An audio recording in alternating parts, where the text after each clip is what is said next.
We are a little bit behind schedule, but I think we have about 15-20 minutes for questions and answers. I would appreciate if you please identify yourself with your name and, if possible, designation, so that our panelists will have a better background information to respond to your questions.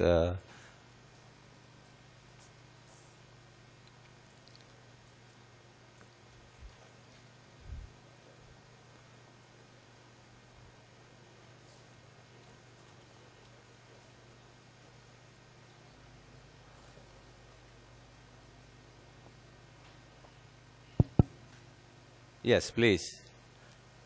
General. I am Brigadier Lal Gunasekara, Rector of the Southern Campus KDU. My question goes to Pakistan General Noel Israel. Now, you are talking about the comprehensive national security strategy. What are the agencies that you have incorporated in that strategy, particularly the institutes, in broad sense? Please, yeah.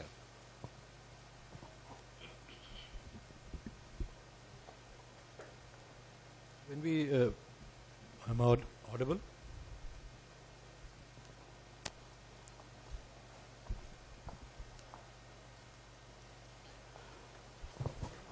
When we talk of comprehensive national security, you would like to know the institutions,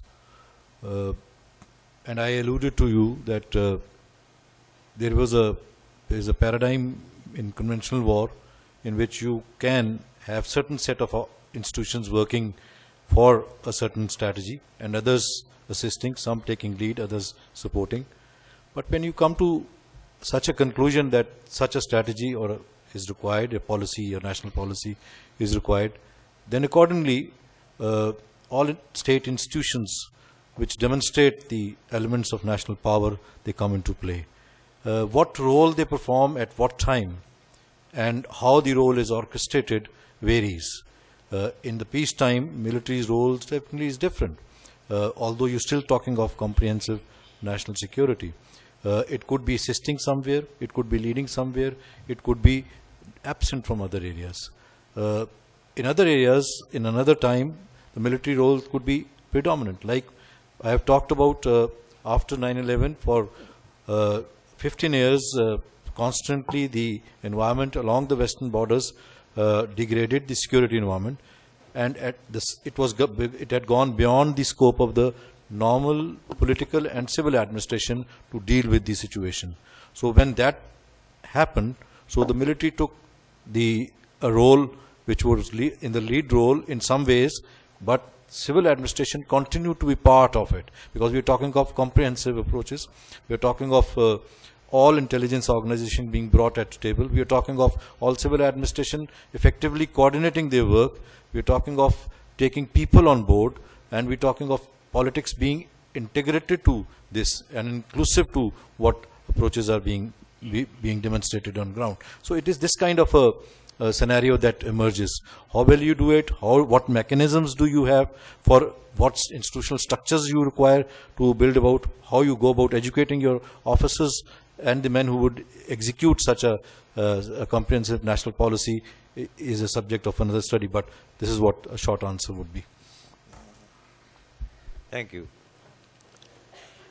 Any further questions? Yes, I'm please. Sanat De Silva. I'm from the faculty of Kotalava Defense University. My question goes to all the members of the head table and attention of the chair as well. We are talking about professionalism. In Sri Lanka, all our generals, rear admirals, air vice marshals retire at their peak in their career. And we don't have a system of sustaining them for the benefit of the research and development culture of Sri Lanka.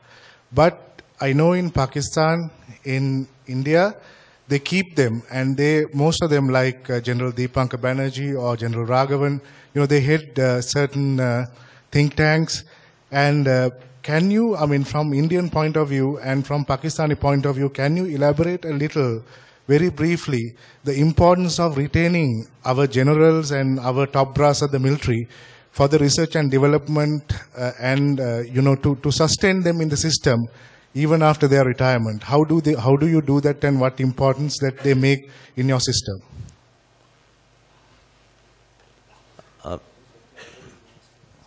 May I please ask the General and Colonel thereafter to respond to that, and thereafter maybe the other two panelists. You're talking of retaining the expertise which has been developed over a period of time, on which the nation has invested, and they, at a point in time when there are, in terms of if they would be in normal profession in the civil, they would be continuing for another 5 to 7 years after that. So even if you take the retirement age to be 60, so 60 to 70, anything would be the time frame that they can still be useful to the institution, to the nation itself. And so this is the framework I'm talking of. And within this, each individual has different capabilities and different expertise, and all these expertise, how you continue to retain them. Some be part of the university thinking processes. We have think tanks over there, they work with them. The others would go to be part of certain institutions which Ambassador talked of. They would be participating in those institutions so as to contribute to the economy. The third would be to be part of the overall the diplomatic corps also. Somewhere you could put in them where they're required to, and they can have that impact on the national, one's national policy. So these are diverse areas in which you can use them, but not all would be useful. They would have to compete, and they would have to prove their merit to be useful to them. But then there is also a parallel civilian system where you have expertise and equally qualified people who have developed the same kind of experience on the same levels and the same stage. So you have to balance between these two. Unless you don't bring out a balance, it might be negative for the internal social environment. So how do you balance it? That has to come through dialogue, that has to come through an understanding, that has to come through mutually agreeing to things. Thank you. Ambassador, would you like to? Yeah. Colonel, maybe you have. Yeah, it is an interesting question, I think, rather a statement, I would say. You see, in our part of the world, like Sri Lanka and Maldives, if I specifically mention it in terms of Maldives, we, as I mentioned in the paper, it is very young in this professionalism, especially armed forces, though it is over hundreds of years in the history we started it. And this what you call the brain in the forces is very much affected. Especially, I would say, soon after the introduction of this multi-party democracy in our country.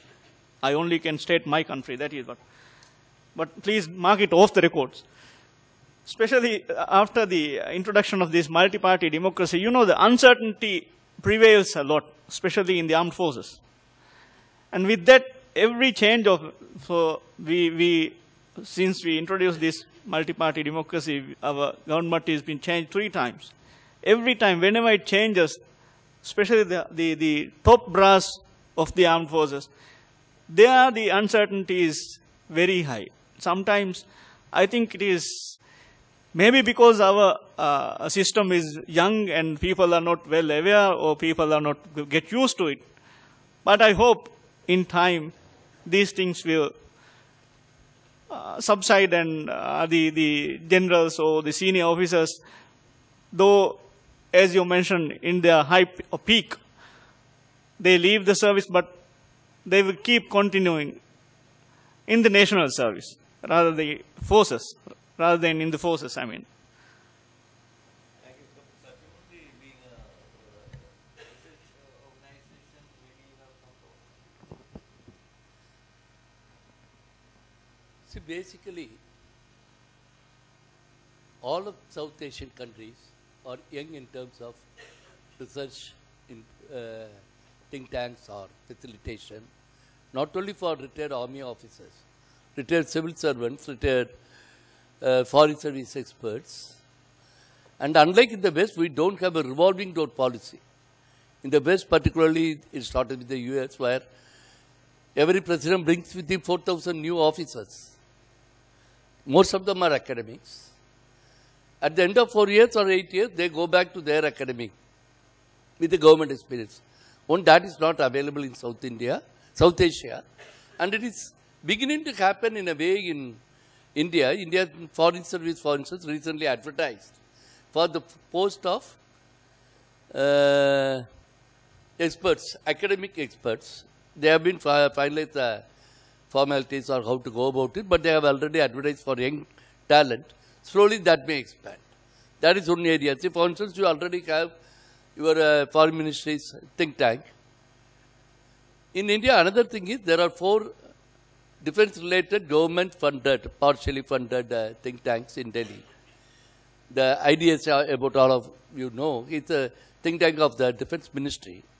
Likewise, the 3 services have their own think tanks. And now there are think tanks like ours, Observer Research Foundation, where veterans join, veterans from every field giving their inputs. But as my good friend from Pakistan said, not all of them can be accommodated. Again, we have to be very clear about a few things. What kind of contribution they are going to make to policy planning 5 years down the line, 10 years down the line, and can the establishment or is there a system for them to share the government's knowledge that is privy to the government, even with their own veterans. These are all issues that our countries are still dabbling with, I would guess. But these are things that, see, you have got enough think tanks in Sri Lanka, enough civil society organizations, and how they shape up in this post-war scenario, you can accommodate them. The strategic community here is not young, neither is it keeping idle, but there is no systemic approach to using their skills, talent, and experience. Still, I would think the government here still relies on their expertise directly for the bond of some kind of a middle-level organization like a think tank. A think tank helps not only in this, it also employs, senior veterans can actually inculcate professionalism and thought process to the younger generation, not necessarily all of them uniform. Thank you. Thank you very much. I just will add some brief comment. I think it was a very good comment you made. I too think that the government and the corporate sector as well should do more in terms of investing funds and investing human resources to harness the potential and the capacity of these defense-related, not only defense-related, all senior public servants who have the capacity to contribute to policy research. I think I agree with Dr. Satyamurthy, there is some, but I don't think there is sufficient policy research culture in this country that is independently funded. Our corporate sector as well as the government should do more. I go to number of defense related colleges, this university, Batalanda, Buttala, where I find that there is a good collection of officers who understand that the modern concept of security is a holistic, comprehensive one, and there are many non-military aspects to it, and so this is a resource that we can answer. I totally agree with you. There is time for one more question, last question, if you have any. Yes, please. Good afternoon, sir. Yes. Good afternoon, sir. I am Officer Cadet Jamal Jaisekar from Intech 31. My question goes to Major General Noel Israel from Pakistan. My question is, when it comes to inculcating the professionalism in order to establish the national development, it is very important to collaboration or else established between the connection of civil society and the military professionals. I want to know what are the efforts or else steps that have been taken by the Pakistan forces in order to connection these both parties. I mean that civil society and the military professionals. Thank you, sir.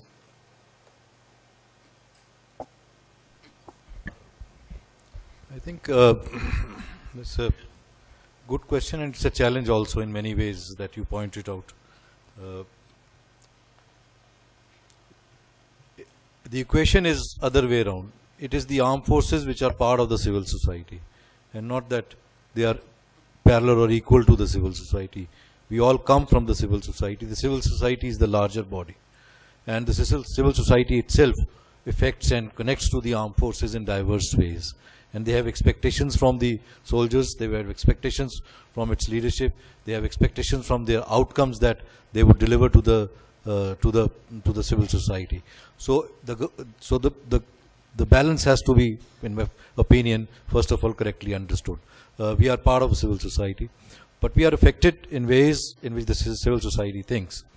How do you remain connected to them? Or when you become a soldier, first of all you have to understand that it is a voluntary forces we are talking of.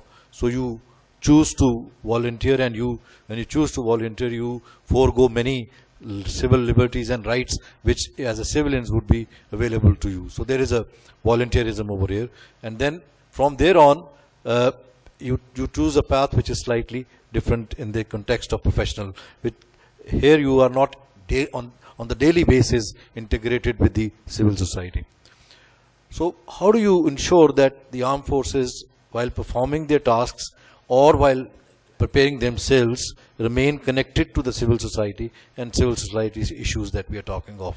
That is a challenge which is dealt through at the levels that I have talked of, because we looked at it in a wholesome manner, starting from the centers for troops, looking at the Pakistan Military Academy. To understand, we included subjects which previously in most of South Asia you are talking of either science subject or the becoming a doctor or an engineer, or becoming doing the art subjects, in some dimensions studying politics only, or in areas of economy.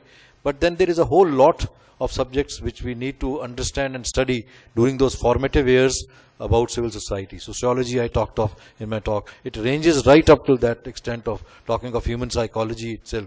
So this is a broad-based education which is absolutely critical in the formative years, which then subsequently keeps you connected to the civil society, because you would have developed a good understanding of the civil society. So first of all, the equation has to be right. Thank you.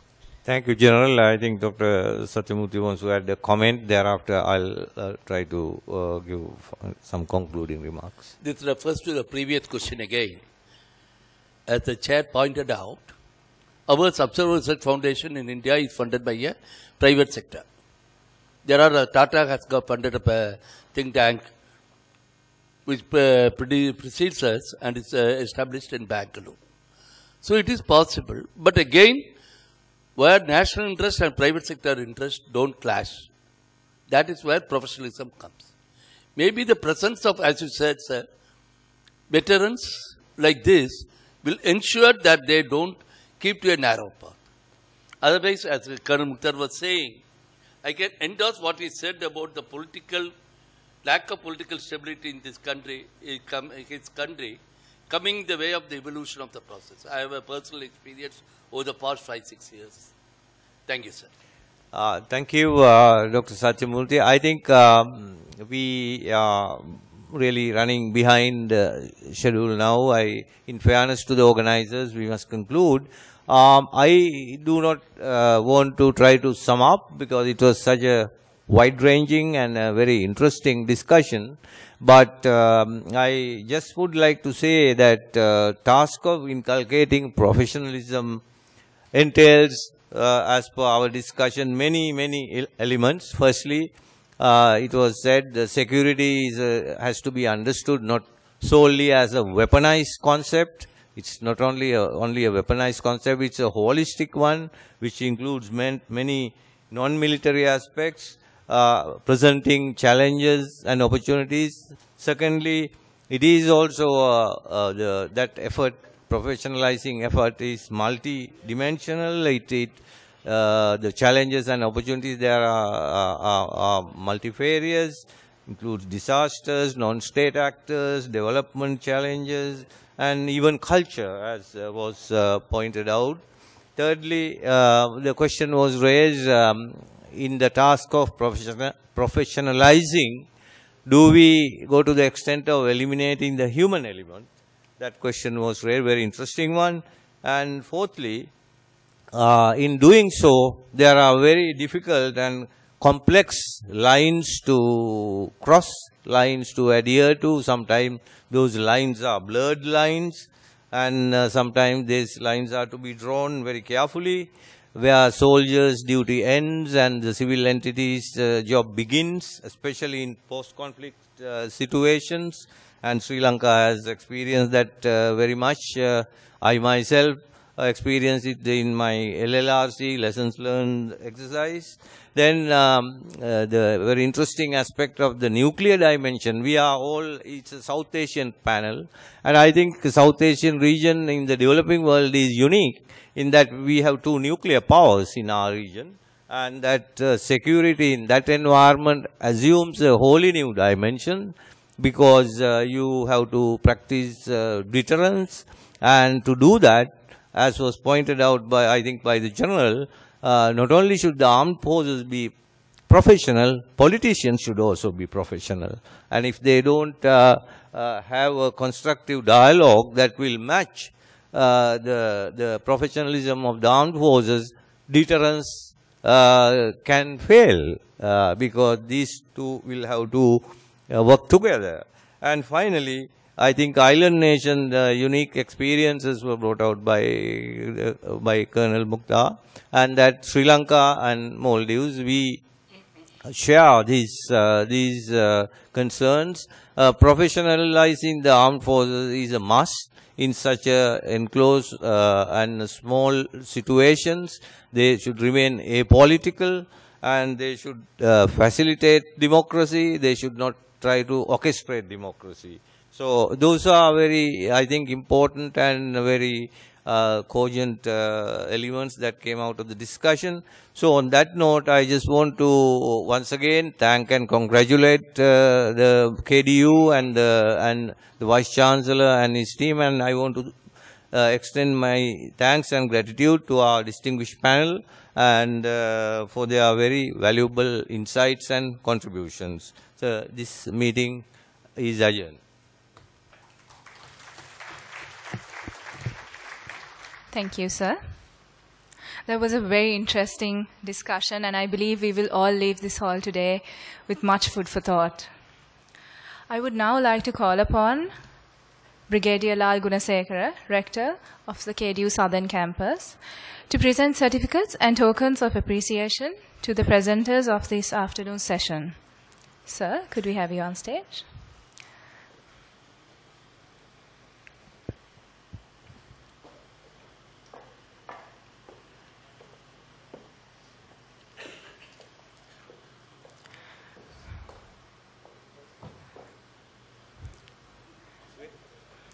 Dr. S. Satyamurthy, Ambassador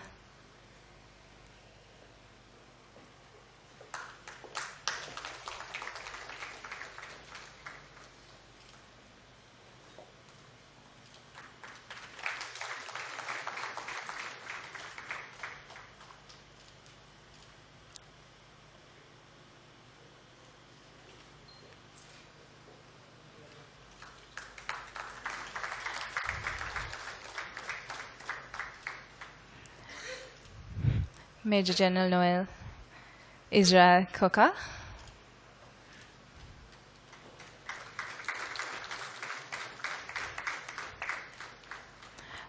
Ambassador Sohail Amin,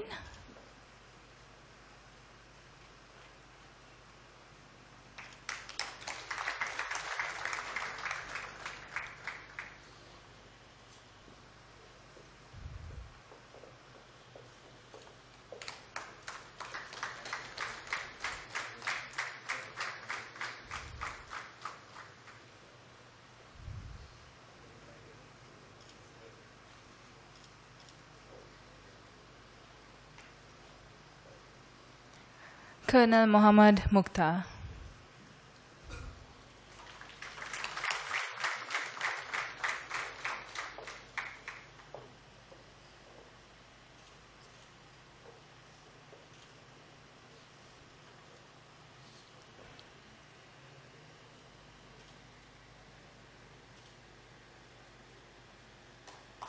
Thank you, sir.